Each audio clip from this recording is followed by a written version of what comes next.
여러분, 에그리플레이션, 뭐 간단하게 말쓰면 에그리컬처라는 말과 인플레이션의 합성어입니다. 그래서 에그리플레이션이라는 말을 씁니다. 쉽게 말하면 에그리플레이션, 에그리컬처 농업이잖아요. 인플레이션, 가격이 많이 오른다는 뜻이잖아요. 이 말은 결국 농산물의 가격이 엄청 오른다, 식량의 가격이 엄청 오른다, 이런 이야기입니다. 전 세계에서 말입니다, 이 식량에 대한 상승세는 요즘 유사 이래 본 적이 없을 만큼 많이 올라간다, 이렇게 지금 이야기하고 있습니다. 보시는 것처럼 12월에 식량농업기구 FAO입니다. 여기서 발표하는 식량 가격 지수가 107.5%예요. 107.5포인트입니다. 107.5포인트. 엄청난 숫자입니다. 이게 일반적으로 말입니다, 식량농업기구에서는 1990년 이후에 24개 품목에 대해서 국제가격 동향에 대한 조사를 해서 발표를 합니다. 이게 2014년에서 2016년 그 사이를 평균하면, 가격을 평균하면 기준이 되거든요. 거기에 기준에 맞춰서 발표를 하는데 100을 넘으면, 쉽게 말하면 지금으로부터 5년 전보다 가격이 올랐다, 그런 이야기고요. 100을 아래로 내려가면 5년 전보다 가격이 내렸다, 이렇게 이야기할 수 있습니다. 근데 보시는 것처럼 계속 올라갑니다.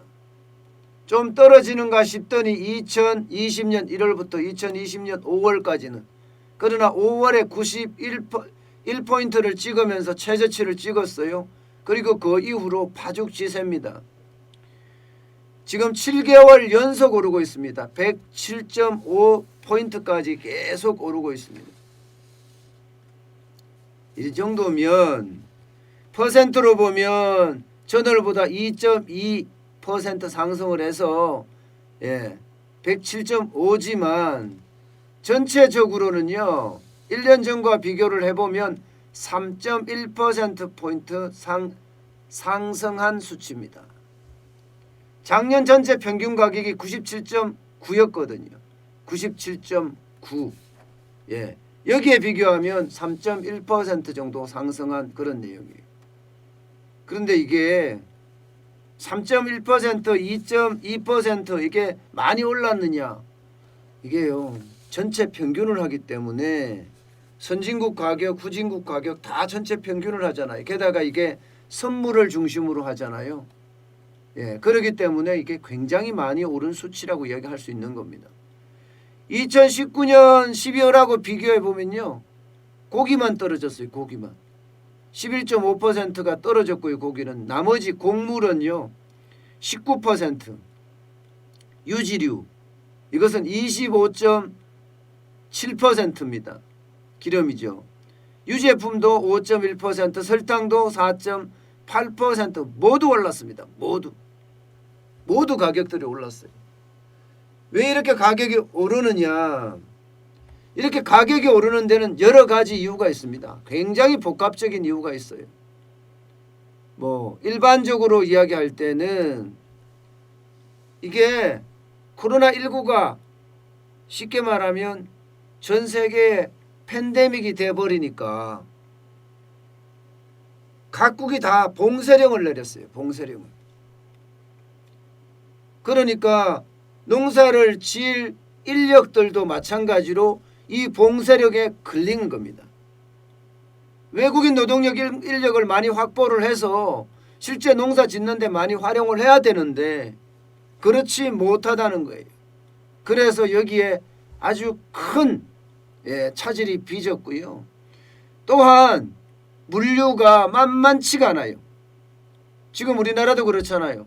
수출을 하려고 하는데 선박을 구하지 못해서 고생을 한다. 이 정도로 이야기할 정도로 물류가 만만치 않습니다. 전 세계적인 물류도 마찬가지입니다.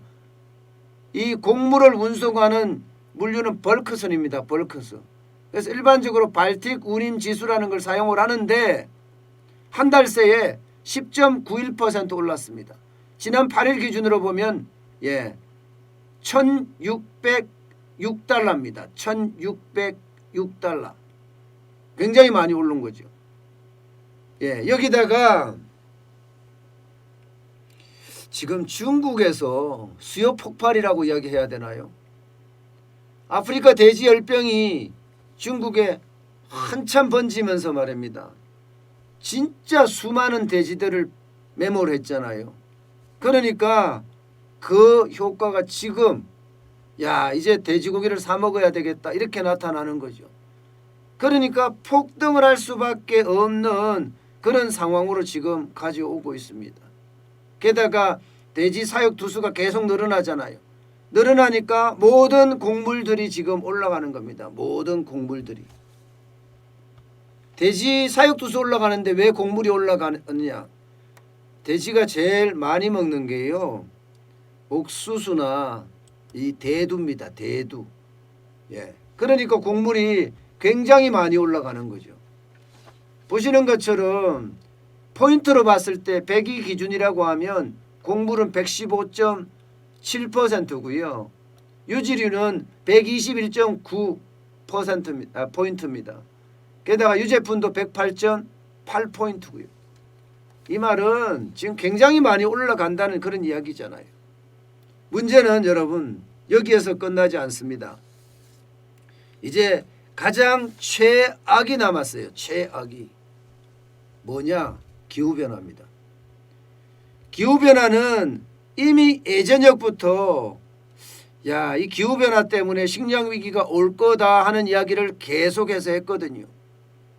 실제 2014년보다가 지금 대두나 옥수수 있잖아요. 곡물류의 가격이 최고치입니다.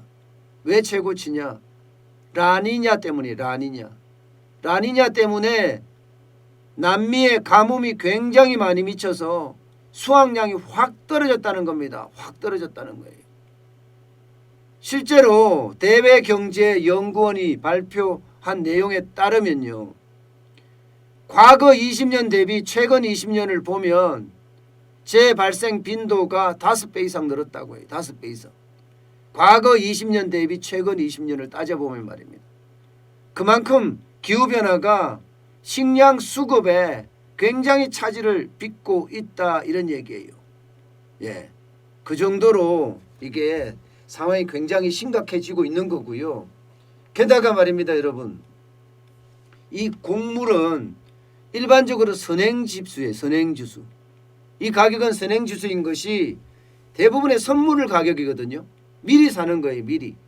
선물 시장을 통해서 농수산물이 거래가 되고 있기 때문에 현실에서 그 가격이 적용이 될 때는 적어도 6개월, 많게는 9개월이 걸립니다. 다시 말해서 시차가 있다는 거예요. 그러면 6개월이나 9개월 후에는 식료품 가격이 굉장히 인상될 가능성도 있다. 이런 얘기가 되는 거예요. 지금 곡물이라는 곡물은 다 오르고 있기 때문이에요. 곡물이라는 곡물은. 그런데요, 이게 세계적인 현상만이 아니에요. 대한민국에도 지금 상황이 그렇게 녹록하지는 못합니다. 대한민국도 농산물, 수산물, 축산물의 가격이 폭등하고 있습니다. 뭐 여러 가지 이유가 있지만 기본적으로는 집콕이 굉장히 많이 영향을 미쳤습니다. 세계는 고기값이 떨어진다고 하지만 대한민국은 돼지고기 값도 오르고 소고기 값도 계속 오르고 있어요. 그만큼 집콕 소비가 늘었다는 이야기입니다. 쌀값도 엄청나게 올랐어요. 쌀값도 1년 전하고 비교해 보면요, 거의 20% 올랐습니다. 쌀 20kg 기준으로 47,100원 하던 1월 6일 날 가격이, 작년 1월 6일이죠. 올 1월 6일 날 가격은 보니까 56,240원이 19.4%나 올랐습니다. 굉장히 많이 올랐죠. 그만큼요, 이 쌀값이 오르고 또 계란값도 많이 올랐습니다. 계란값도. 물론 계란값은 지금 조류 인플루엔자 AI가 또 전국을 휩쓸고 있잖아요. 그렇기 때문에 작년하고 비교를 해보면 한 13% 가까이 올랐어요. 계란 특란 10개 기준으로 했을 때 1195원에서 1350원까지. 지금은 한 판 살려고 그러면 그죠? 한 판 살려고 하면 6,000원 가까이 한다고 그러죠. 6,000원이요. 이게 뭐 코로나19라는 감염병에 조류 인플루엔자 AI라는 감염병에 참 나라가 난리네요. 난리 그죠? 이게 계란만 이렇게 오른 게 아니죠. 양파는요 85.7%가 올랐고요. 마른 고추는 92.6%가 올랐습니다.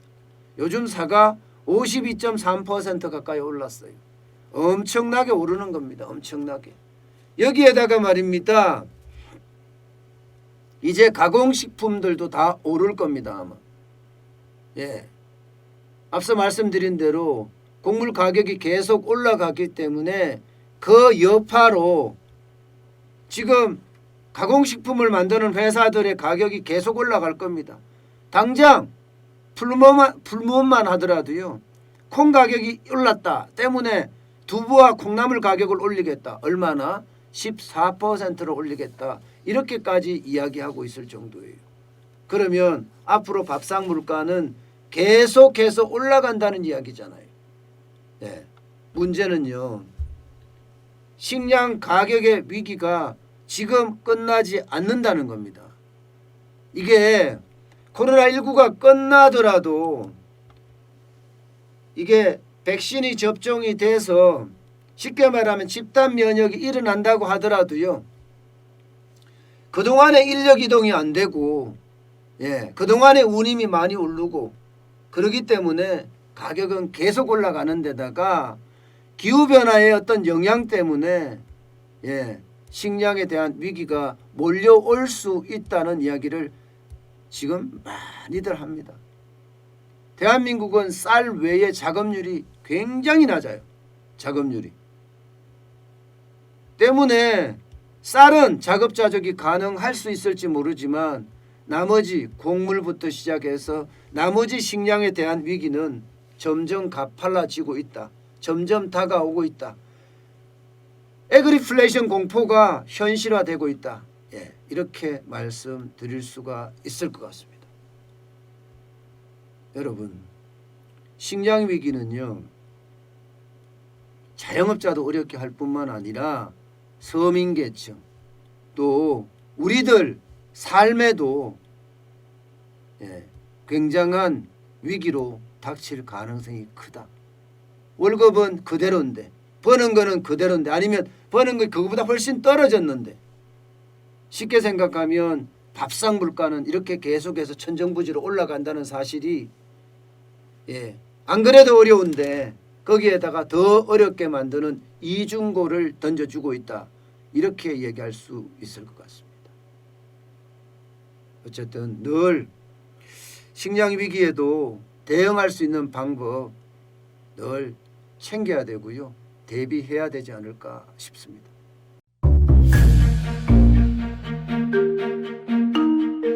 세종대왕과 샤넬 넘버5 벤츠 자동차의 최고급 기종인 마이바흐의 공통점을 아시나요? 바로 침향입니다. 침향이란 동남아시아에서 자생하는 침향나무가 상처를 입었을 때 스스로를 보호하기 위해서 분비시키는 침향나무의 진액입니다.